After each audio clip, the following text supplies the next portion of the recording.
بسم الله الرحمن الرحيم نحمده ونصلي ونسلم على رسوله الكريم أما بعد فأعوذ بالله من الشيطان الرجيم بسم الله الرحمن الرحيم وقال الشيطان لما قضي الأمر إن الله وعدكم وعد الحق ووعدتكم فأخلفتم وما كان لي عليكم من سلطان إلا أن دعوتكم فاستجبتم لي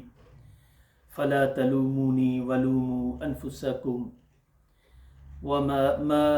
أنا بمصرخكم وما أنتم بمصرخي إني كفرت بما أشركتموني من قبل إن الظالمين لهم عذاب أليم صدق الله العظيم وصدق رسوله النبي الكريم الأمين ونحن على ذلك لمن الشاهدين والشاكرين والحمد لله رب العالمين رب اشرح لي صدري ويسر لي أمري واحلل عقدة من لساني يفقه قولي وقال الله تبارك وتعالى في شان حبيبه محبرا وآمرا إن الله وملائكته يصلون على النبي يا أيها الذين آمنوا صلوا عليه وسلموا تسليما اللهم صل على سيدنا محمد وعلى آل سيدنا ومولانا محمد وبارك وسلم عليه الصلاة والسلام عليك يا سيدي يا رسول الله وعلى آلك وأصحابك وسلم عليك يا شفيع المذنبين. سامعین ذی وقار، آج کے اس جمعۃ المبارک کی اس نشست میں اس درس قرآن کا اس گفتگو کا عنوان ہے ہر طرح کی نیکی اور اعمال جو ہیں وہ صرف اور صرف اللہ رب العزت کی رضا کے لیے ہونے چاہیے. انسان پر اللہ رب العزت کے بے شمار احسانات و انعامات میں سے ایک یہ بھی ہے کہ اس نے انسان کو عقل و شعور سے نوازا ہے اور صحیح و غلط، خیر و شر میں اللہ رب العزت نے انسان کو تمیز کرنے کا سلیقہ بھی عطا کیا ہے. جسمانی طور پر کمزور انسان اللہ کی دی ہوئی عقل کے ذریعے ایسی بڑی بڑی چیزوں کو مسخر کر لیتا ہے کہ جن کو مسخر کرنے کے بعد اس کی اپنی عقل بھی دنگ رہ جاتی ہے کہ یہ کیسے ممکن ہوا. مگر انسان کی یہ خامی ہے کہ وہ عقل کو صحیح طریقے سے استعمال نہ کرنے کی وجہ سے یا غفلت کی وجہ سے وہ اکثر اوقات دھوکہ کھا جاتا ہے. اور انسان کو سب سے زیادہ جو چیز دھوکے میں رکھتی ہے یا جو ذات اسے دھوکہ دیتی ہے وہ انسان کا کھلا دشمن شیطان ہے، جس کے بارے میں اللہ رب العزت نے قرآن کریم میں متعدد جگہ پہ ارشاد فرمایا یا ایھا الناس کلوا مما فی الارض حلالا طیبا ولا تتبعوا خطوات الشیطان انہ لکم عدو مبین. کہ اللہ کی زمین میں ہر چیز کھاؤ پیو، کلوا مما فی الارض حلالا طیبا، پاکیزہ چیزوں میں، ولا تتبعوا خطوات الشیطان، کہ شیطان کے راستے کی پیروی نہ کرو. جس چیز کی طرف وہ دلیل دے یا اشارہ کرے یا دلالت کرے اس پہ نہ پیروی کرو. انہ لکم عدو مبین، شیطان تمہارا بڑا کھلا دشمن ہے. اور دوسری جگہ پہ اللہ رب العزت نے انسان کو یہ خبر بھی عنایت فرمائی سورہ اعراف میں کہ اس نے تمہارے باپ دادا کی پیدائش سے ہی، سیدنا آدم علیہ نبینا علیہ السلام کی پیدائش سے ہی انسان کے ساتھ شیطان نے اپنی دشمنی کا آغاز کر دیا تھا. قال انظرنی الی یوم یبعثون، جب اللہ رب العزت سے اس نے مہلت مانگی کہ قیامت تک کے لیے، جب اللہ نے اسے دھتکار دیا، قال فاہبط منہا فما یکون لی ان تتکبر فیہا فاخرج انک من الصاغرین، جب اللہ نے اپنی دربار سے نکال دیا تو پھر اس نے اللہ کی بارگاہ میں عرض کی قال انظرنی الی یوم یبعثون، اللہ مجھے قیامت تک کے لیے مہلت دے دے. قال انک من المنظرین، اللہ رب العزت نے بھی اسے وہ مہلت عطا کر دی. قال فبما اغویتنی لاقعدن لهم صراطک المستقیم. اب وہ اللہ رب العزت کو ایک طرح سے چیلنج دے رہا ہے کہ تو نے اپنی رحمت سے مجھے مایوس کر دیا. قال فبما اغویتنی لَأَقْعُدَنَّ لَهُمْ صِرَاطَكَ الْمُسْتَقِيمَ، جو بھی تیرے بندے تیرے راستے میں آنے کی کوشش کریں گے، صِرَاطَكَ الْمُسْتَقِيمَ، میں ان کے راستے میں روڑے، لَأَقْعُدَنَّ، میں ان کے راستے میں روڑے اٹکاؤں گا. ثُمَّ لَآتِيَنَّهُمْ مِنْ بَيْنِ أَيْدِيهِمْ وَمِنْ خَلْفِهِمْ وَعَنْ أَيْمَانِهِمْ وَعَنْ شَمَائِلِهِمْ وَلَا. کتنی تفصیل کے ساتھ اللہ رب العزت نے بتایا کہ یہ ایسا مردود ہے، یہ تمہارا کھلا دشمن ہے. وہ کہتا ہے میں ہر طرح کا حربہ استعمال کروں گا، کبھی آگے سے حربہ استعمال کروں گا. ثم لآتینہم من بین ایدیہم ومن خلفہم، آگے سے، پیچھے سے، دائیں سے، بائیں سے، کوئی بار خالی جانے نہیں دوں گا. ولا تجد اکثرہم شاکرین، اور اکثر جو ہیں وہ ناشکرے لوگ ہوں گے، اکثر جو ہیں وہ میرے بہلاوے میں آ جائیں گے. قال فخرج منها مذموما مدحورا، تو اللہ نے فرمایا نکل جا، میں لَأَمْلَأَنَّ جَهَنَّمَ مِنْكُمْ أَجْمَعِينَ، تجھ سے اور تیرے پیروکاروں سے میں اس جہنم کو بھر دوں گا. گویا اللہ رب العزت نے واضح طور پر ہمیں بتا دیا کہ آدم علیہ السلام کی تخلیق سے ہی ایک شیطان جو ہے وہ تمہارا کھلا دشمن ہے، اس کی پیروی نہ کرنا، اس کے بہکاوے میں نہ آنا. اور یہ تنبیہ بھی فرمائی کہ جب روز حشر جو آیہ مبارکہ میں نے تلاوت کی ہے، اللہ رب العزت نے اس آیہ مبارکہ میں قیامت کے دن جب سب کے اعمال انہیں عطا کر دیے جائیں گے، فیصلہ ہو جائے گا کہ کون کس طرف جا رہا ہے، تو اس وقت کی جو تصویر کشی ہے اللہ رب العزت نے وہ بیان کی ہے. یہاں پہ فرمایا وقال الشیطان لما قضی الامر، اور شیطان کہے گا جب لما قضی الامر، جب سب کی قسمت کا فیصلہ ہو چکے گا، ان اللہ وعدکم وعد الحق، جو اللہ رب العزت نے وعدہ کیا تھا وہی وعدہ سچا وعدہ ہے. ووعدتکم فاخلفتم، اور جو میں نے وعدہ کیا تھا میں اپنے وعدے کی تم سے وعدہ خلافی کرتا ہوں، وہ محض ایک دھوکہ تھا. وما کان لی علیکم من سلطان، اور اب دیکھیں وہ کہتا ہے کہ میں نے جو تمہیں راستہ دکھایا تھا. اس بات کو سمجھنے کے لیے ایک مثال بیان کرتا ہوں. حافظ شیرازی نے اپنی حکایات میں ایک واقعہ لکھا ہے. اس واقعے کا چاہے جائے کہ حقیقت سے کوئی تعلق شاید نہ ہو، لیکن بات کو سمجھانے کے لیے اکثر میں نے ایک دو دفعہ یہ آگے بھی بیان کیا ہے کہ وہ ماں نے بچے کو ہیرے کی، ڈائمنڈ کی انگوٹھی دی اور کہا کہ بیٹا اس کو سنبھال کے رکھنا. وہ بیٹا باہر جاتا ہے اور ایک بہروپیہ کوئی چیزیں بیچنے والا اسے کہتا ہے یہ گڑ ہے، سویٹ ہے، اسے چکھو، یہ کتنی لذیذ چیز ہے، اور جو تو نے انگوٹھی پہنی ہوئی ہے اسے بھی چکھو، اس کا کوئی ذائقہ نہیں ہے، ترش ہے، تو ایسا کرو وہ چیز مجھے عطا دے دو اور یہ گڑ جو ہے وہ مجھ سے تم لے. تو وہ بچہ تھا، نادان تھا، وہ اپنی انگوٹھی اسے دیتا ہے اور گڑ اس سے لے لیتا ہے.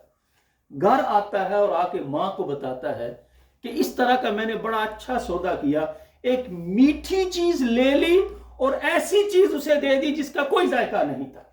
بظاہر اس کا کوئی فائدہ مجھے نظر نہیں آ رہا تھا. تو ماں نے کہا بیٹا یہ بڑا گھاٹے کا سودا کیا ہے. تو حافظ آگے لکھتے ہیں کہ پتہ یہ چلا کہ انسان کے دل کے اندر ایک ایمان کی انگوٹھی ہے جو بڑی قیمتی ہے، اور شیطان باہر ہر وقت عارضی طور پہ سویٹ لے کے کھڑا ہے کہ وہ ایمان کی انگوٹھی مجھے دے دے اور مجھ سے یہ سویٹ تم عارضی طور پہ لے،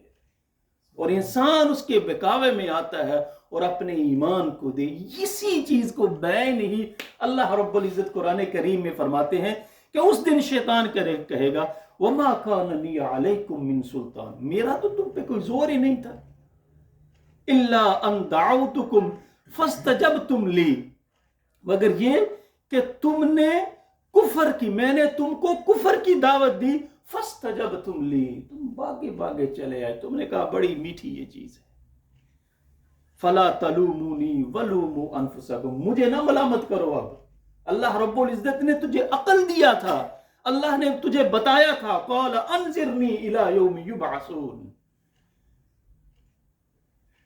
مجھے نہ ملامت کرو، ملامت کرنی ہے تو اپنے آپ کو ملامت کرو، ما انا بمصرخکم وما انتم بمصرخی، اور یہاں نہ کوئی تمہاری فریاد کر سکتا ہے اور نہ میری فریاد رسی کوئی کر سکتا ہے۔ وہ اللہ نے قرآن کریم میں فرمایا لا تلہکم اموالکم ولا اولادکم عن ذکر اللہ،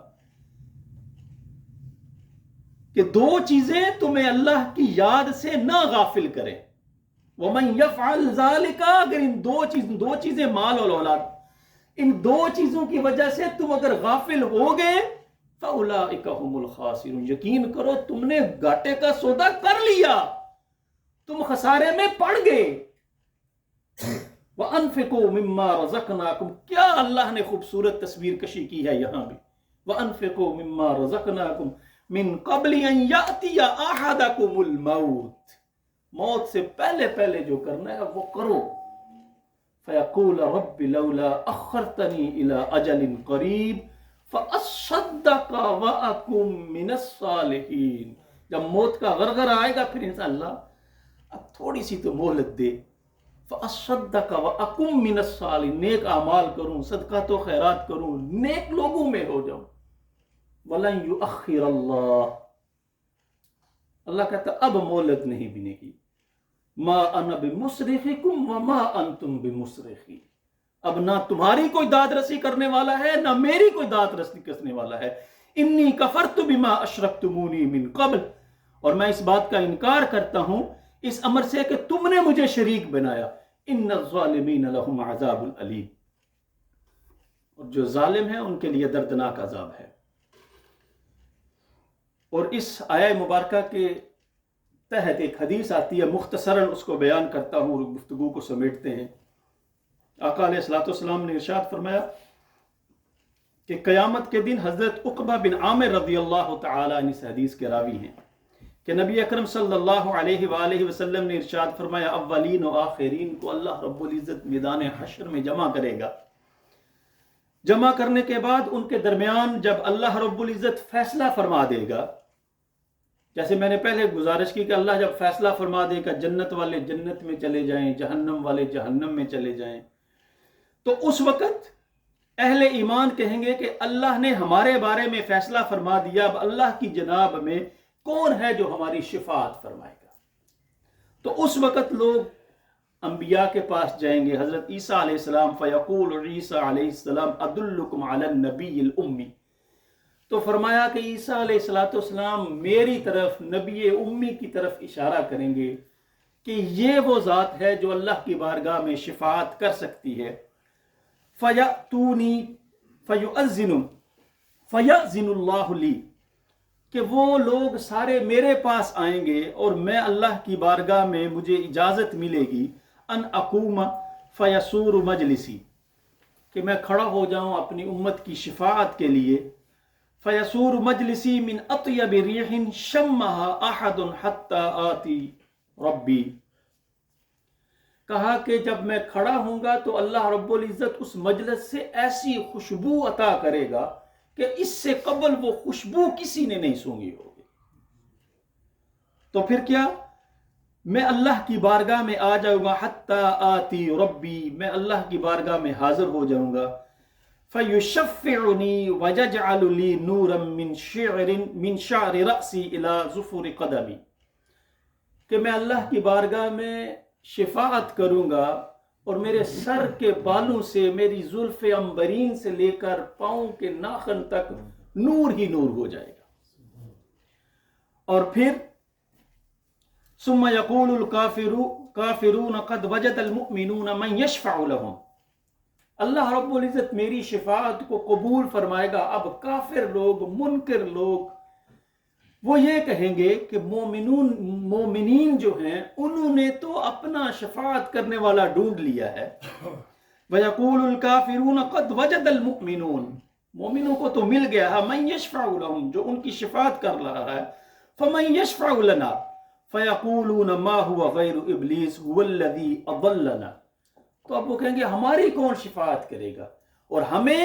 اس راستے کی طرف کس نے لگایا تھا؟ شیطان نے لگایا تھا۔ اب چلتے ہیں شیطان کے پاس، ابلیس کے پاس چلتے ہیں، فیقولون ما هو غیر ابلیس هو الذی اضلنا، وہی ہمیں اس طرف گمراہ کر رہا تھا۔ فَيَأْتُونَهُ فَيَقُولُونَ قَدْ وَجَدَ الْمُؤْمِنُونَ فَاشْفَعْ لَنَا فَإِنَّكَ قَدْ أَضْلَلْتَنَا، وہ کہیں گے کہ مومنین جو ہیں انہوں نے تو اپنا شفاعت کرنے والا پا لیا ہے، اب تو ہمیں راستہ دکھاتا تھا، اب تو بھی اللہ کی بارگاہ میں ہماری شفاعت کر۔ تو پھر آقا علیہ الصلوۃ والسلام فرماتے ہیں فَيَسُورُ مَجْلِسُهُ، اس کی مجلس سے ایسی بدبو اٹھے گی کہ وہ بو یا وہ بدبو آج تک کسی نے نہیں سنی ہوگی۔ اس وقت یہ وہ کلمات دہرائے گا، وَمَا كَانَ لِي عَلَيْكُم مِّن سُلْطَانٍ إِلَّا أَن دَعَوْتُكُمْ فَاسْتَجَبْتُمْ لِي فَلَا تَلُومُونِي وَلُومُوا أَنفُسَكُمْ، کہ میرا تو تم پہ کوئی زور ہی نہیں تھا، اور جو میں نے وعدہ کیا تھا میں اس کی وعدہ خلافی کرتا ہوں، مجھے اس بار فلا تلومونی ولوموا انفسکم، مجھے نہ ملامت کرو، تم اپنے آپ کو ملامت کرو۔ تو آج کے اس پورے درس کا نچوڑ جو ہے وہ یہ ہے کہ جو بھی نیک اعمال کرو، جو بھی نیکی کرو، وہ اللہ رب العزت کی ذات کے لیے ہو، اللہ کی ذات کے علاوہ کسی طرح کا کوئی تم اپنے دل میں شک و شبہ نہ رکھو، تو اللہ تمہارے اعمال کو قبول کرے گا۔ آقا علیہ الصلوۃ والسلام نے فرمایا من سمع سمعہ اللہ تعالی ومن یرانی یرا اللہ تعالی، کہ جو تم نیکی کرو، جو بھی نیک اعمال کرو وہ اللہ کے لیے کرو، جو اس لیے عمل کرے گا کہ اللہ اسے شہرت عطا کرے، اللہ شہرت تو عطا کر دے گا، پھر وہ نیکی کی روح کو نہیں پا سکے گا۔ لن تنالوا البر حتى تنفقوا مما تحبون،